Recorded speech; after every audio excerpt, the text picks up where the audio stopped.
Para escribir el poema más lindo ya tiene el motivo mi fiel corazón.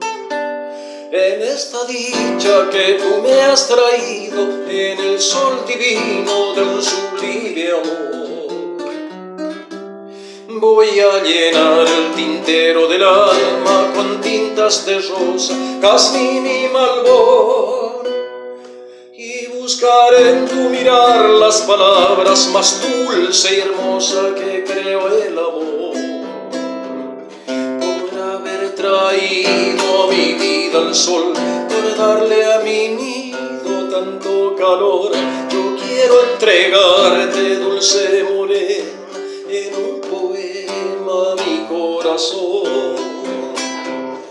Como es muy modesta mi inspiración, y de los poetas no tengo el don, usar el lenguaje que me enseñaron tus ojos claros llenos de amor.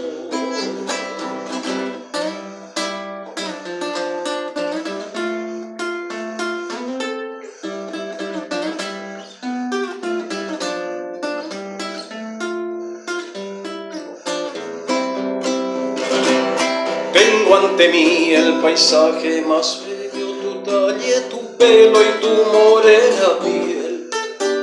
Son tus ojazos mi dulce embeleso, yo encuentro en tus besos mi razón de ser. Gracias a Dios en lo alto del cielo, escucho mi ruego, tiñó mi ilusión con un romántico mágico velo de cielo, ternura y pasión.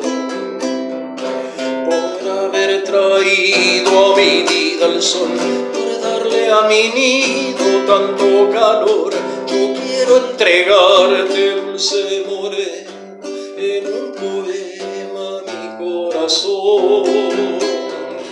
Como es muy modesta mi inspiración, y de los poetas no tengo el don, usar el lenguaje que me enseñaron tus ojos claros llenos de amor.